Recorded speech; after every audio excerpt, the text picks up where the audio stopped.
दोस्तों, एक कुत्ते ने यमराज को सुनाई मनुष्य जीवन की कड़वी सच्चाई। सुनकर आप भी चौंक जाएंगे।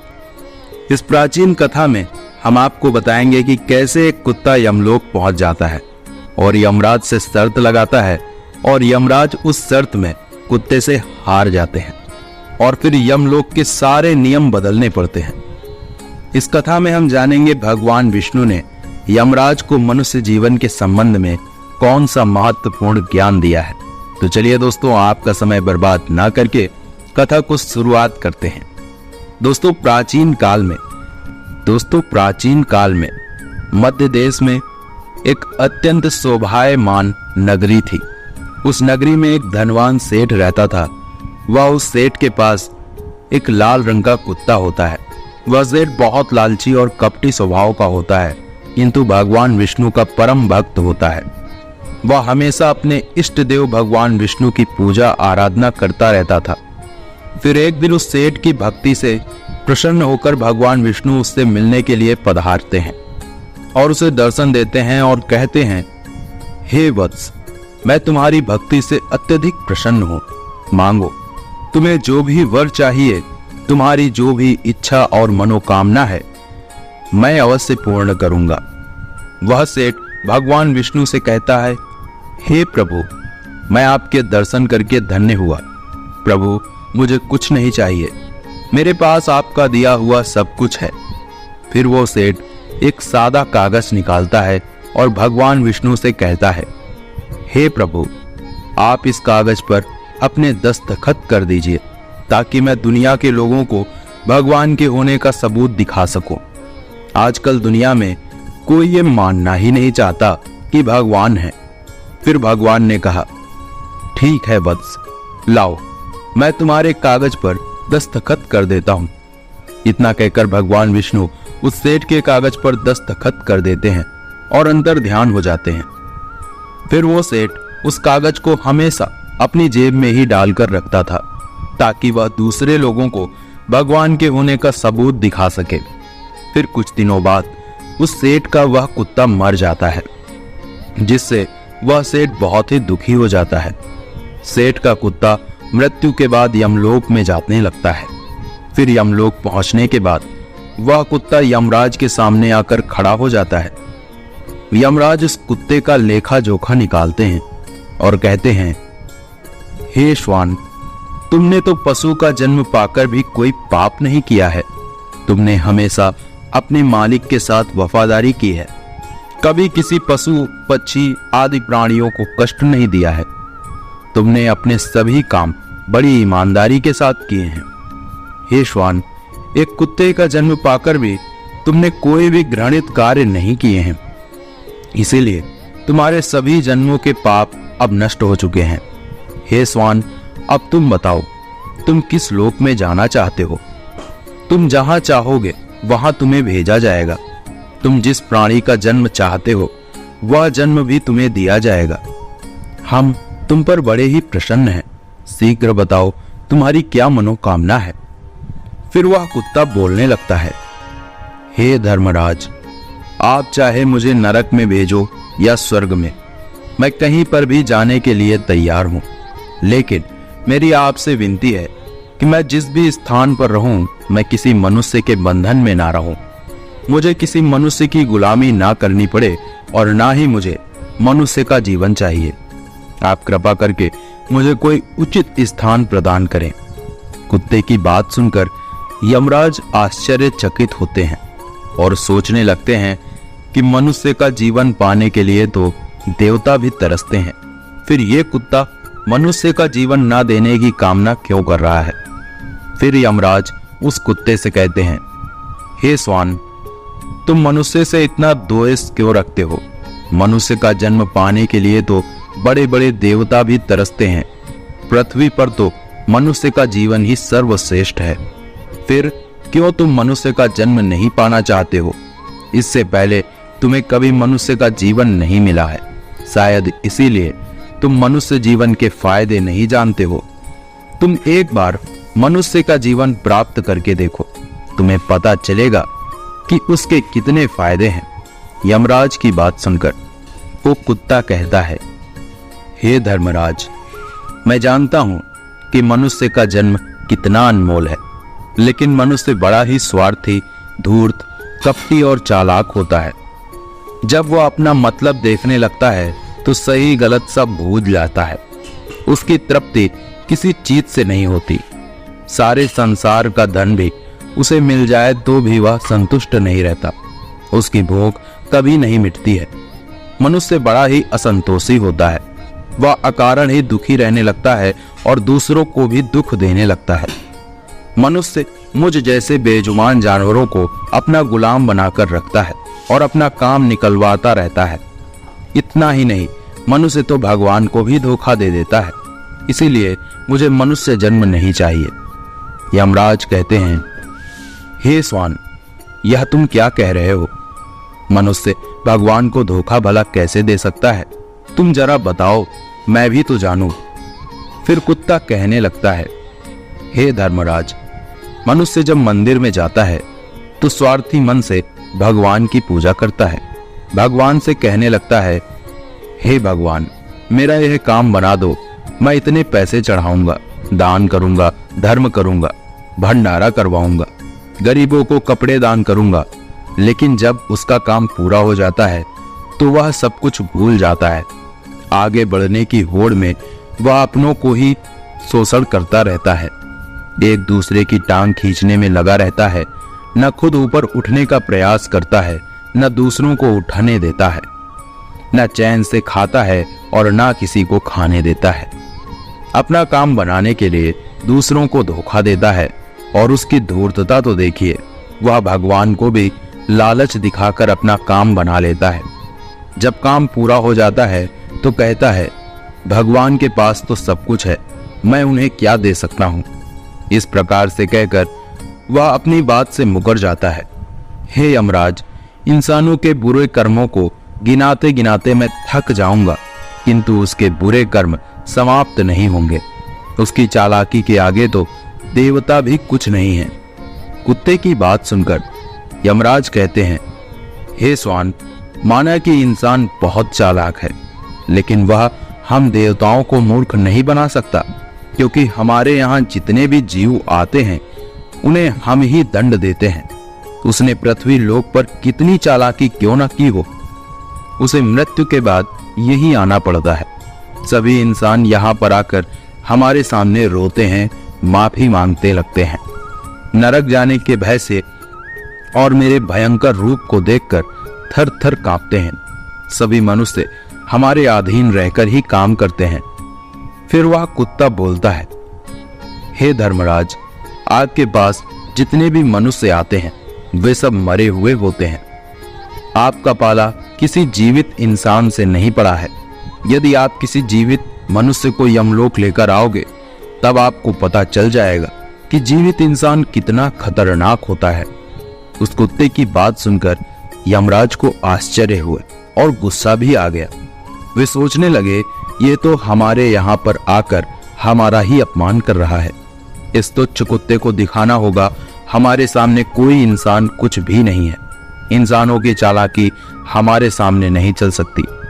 इस बात को साबित करने के लिए यमराज अपने दूत को बुलाकर कहते हैं, हे दूतों, जाओ और इस कुत्ते के मालिक को जीवित ही उठाकर यमलोक लेकर आ जाओ। हम भी देखते हैं कि जीवित इंसान हमारे सामने क्या चालाकी करता है। अगर यह कुत्ता गलत साबित होता है तो इसे अनेक वर्षों तक नरक में डाला जाएगा।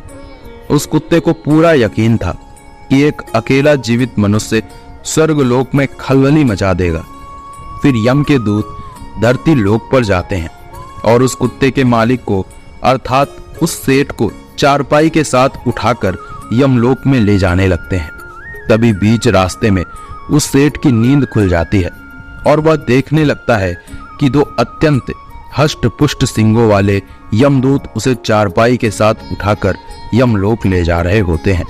वह सेठ उन यमदूतों से पूछने लगता है, हे यमदूत, क्या मेरी मृत्यु नींद में हो चुकी है? तब यमदूत कहने लगते हैं, नहीं मनुष्य, तुम अभी जीवित हो। फिर वह सेठ कहता है, फिर आप दोनों मुझे कहां ले जा रहे हो? मैंने कौन सा पाप किया है? यम के दूत उस सेठ को सारी कहानी बता देते हैं और कहते हैं, तुम्हारे कुत्ते ने यमराज से कहा है कि जीवित मनुष्य बहुत चालाक होता है, इसीलिए इस बात का परीक्षण करने के लिए यमराज ने आपको जीवित ही यमलोक लाने के लिए कहा है। उस सेठ को पूरी बात समझ में आती है और वह कुछ देर सोचने लगता है और फिर तुरंत उसकी जेब में रखा हुआ वो कागज निकालता है जिस पर भगवान विष्णु ने दस्तखत किए हुए होते हैं। वह उस कागज पर कुछ लिख देता है और फिर से कागज को अपनी जेब में रख लेता है। यमदूत उस सेठ को लेकर यमराज के दरबार में उपस्थित हो जाते हैं। उस सेठ को देखते ही यमराज जोर जोर से हंसने लगते हैं और सोचने लगते हैं, यह तुच्छ मनुष्य भला मेरा क्या बिगाड़ पाएगा। फिर वह सेठ जाकर यमराज के सामने खड़ा हो जाता है और अपनी जेब से वह कागज निकालकर यमराज को दे देता है। जब यमराज उस कागज को खोलकर पढ़ने लगते हैं तो वो तुरंत ही सिंहासन से उठकर खड़े हो जाते हैं और उस सेठ को सिंहासन पर बिठाकर खुद उसके स्थान पर खड़े हो जाते हैं, जिसे देखकर यमराज के सभी दूत चौंक जाते हैं। सोचने लगते हैं कि यमराज ये क्या कर रहे हैं, एक मानव को अपने सिंहासन पर बिठा रहे हैं। यह जरूर कोई पहुंचा हुआ इंसान लगता है। वह सेठ अब यमपुरी का राजा बन जाता है। यमराज भी उसका आदेश मानने के लिए विवश हो जाते हैं। फिर वह सेठ सिंहासन पर बैठते ही यमलोक के सभी कानून बदल देता है और यमराज को ही यमलोक के द्वार का पहरेदार बना देता है। फिर वह सेठ सोचने लगता है, जब मैं मर जाऊंगा तो मुझे भी यहाँ पर आना पड़ेगा और मेरे पाप कर्मों के कारण मुझे भी नरक में डाला जाएगा। इसीलिए उस सेठ ने नरक में पड़े सभी प्राणियों को स्वर्ग में डालने का आदेश दिया और नरक का द्वार हमेशा के लिए बंद कर दिया। और फिर सभी यमदूतों को आदेश दिया कि आज के बाद किसी भी प्राणी को नरक में नहीं डाला जाएगा, सभी प्राणियों को स्वर्ग में ही भेजा जाएगा। सेठ के इस आदेश को सुनकर स्वर्ग लोक में खलबली मच गई। सभी देवता हैरान हो गए, लेकिन वे कर भी क्या सकते थे। आदेश यमलोक के राजा ने दे दिया था, इसीलिए चुपचाप सभी उसका पालन करने लगे। स्वर्गलोक का संतुलन पूरी तरह से बिगड़ गया। धीरे धीरे स्वर्गलोक में जीवों की भीड़ बढ़ने लगी, जिनकी सेवा करके स्वर्गलोक के कर्मचारी और अप्सराएं परेशान होने लगे और सोचने लगे, इतने सारे जीवों की सेवा कैसे कर पाएंगे। उधर वह कुत्ता सोचने लगा, यमराज को जीवित मनुष्य को यमलोक में लाना कितना महंगा पड़ गया। सेठ जी सब कुछ बदल दिए हैं, आखिर ऐसा कैसे हुआ।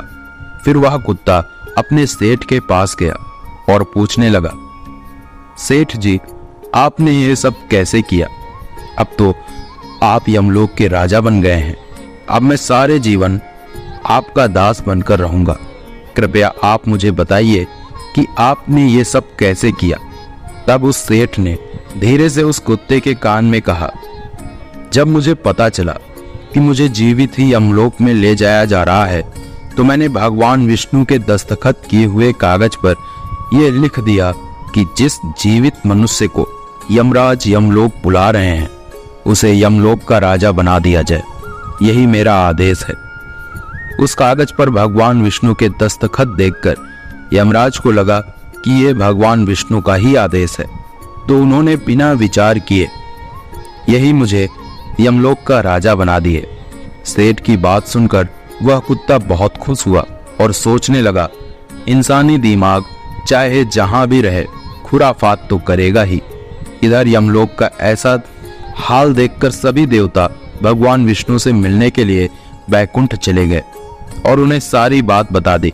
देवताओं की सहायता करने के लिए भगवान विष्णु तुरंत ही यमपुरी में आ गए तो उन्होंने देखा कि यमराज यमलोक के द्वार पर पहरा दे रहे हैं। फिर यमराज के सिंहासन पर कौन बैठा है। भगवान विष्णु को देखते ही यमराज उनसे प्रार्थना करने लगे और कहने लगे, हे प्रभु, आपकी यह लीला बड़ी ही विचित्र है। धरती के एक साधारण मनुष्य को आपने यमलोक का राजा बना दिया और मुझे पहरेदार। भगवान विष्णु यमराज से कहते हैं, हे धर्मराज, ये मैंने नहीं किया है, ये तो मनुष्य के चालाक दिमाग आपका कमाल है। यदि तुम जीवित मनुष्य को यमलोक लेकर आओगे तो यही होगा। इसीलिए मैंने मृत्यु के बाद ही मनुष्य को यमलोक लाने का आदेश दिया था, ताकि मनुष्य के सभी दोष और स्वभाव शरीर के साथ नष्ट हो जाए और केवल उसकी आत्मा ही यमलोक में प्रस्थान करे। किंतु आप तो एक जीते जागते मनुष्य को ही यमलोक उठाकर ले आए। यमराज से इतना कहकर भगवान विष्णु आगे बढ़े। फिर जब उस सेठ ने भगवान विष्णु को आते हुए देखा तो वह तुरंत यमराज के सिंहासन से उठकर खड़ा हो गया और बोलने लगा, हे प्रभु, मुझे क्षमा करो। मैंने अपने कुत्ते को नरक में जाने से बचाने के लिए और मनुष्य की बुद्धि का बल दिखाने के लिए ही ऐसा किया है। मैं आपके द्वारा दिए गए वरदान का दुरुपयोग नहीं करना चाहता था। हे प्रभु, मैं आपके दर्शन करके धन्य हो गया। अब मुझे किसी भी चीज की अभिलाषा नहीं है। फिर भगवान विष्णु मुस्कुराए और उन्होंने उस सेठ को क्षमा कर दिया। फिर वह सेठ धरती लोक पर लौट गया। भगवान विष्णु ने यमराज को फिर से यमलोक की गद्दी पर बिठा दिया और वे भी बैकुंठ लोक लौट गए। यमराज फिर से अपने सिंहासन पर बैठ गए। तब वह कुत्ता यमराज से कहने लगा, हे धर्मराज, देखिए, आपने जीवित मनुष्य की चालाकी देख ली। एक जीवित मनुष्य क्या क्या कर सकता है। इसीलिए मैं मनुष्य नहीं बनना चाहता। मनुष्य जब स्वार्थी बन जाता है तो वह अंधा हो जाता है। उसे दोस्त, परिवार दिखना बंद हो जाते हैं। लालच में वह धर्म को भी भुला देता है और अनिष्ट कार्य करने लगता है। जब तक वह शास्त्र अनुसार कर्म करता है तभी तक सुखी रहता है, और जब धर्म से विमुख हो जाता है तो क्लेश और बीमारियां उसे घेर लेती हैं और उसका पतन हो जाता है। फिर यमराज उस कुत्ते को क्षमा कर देते हैं, उसे स्वर्ग में भेज देते हैं और यमलोक के बदले हुए कानूनों को फिर से सही कर देते हैं। तो दोस्तों, इस प्रकार से एक कुत्ते ने यमराज को मनुष्य जीवन की सच्चाई बताई है। ये कथा आपको कैसी लगी कमेंट करके जरूर बताएं। अगर ये जानकारी अच्छी लगी तो वीडियो को लाइक जरूर करें और कमेंट में जय श्री कृष्ण जरूर लिखें। साथ ही चैनल को सब्सक्राइब करें। मिलते हैं अगली वीडियो में। आप सभी का धन्यवाद।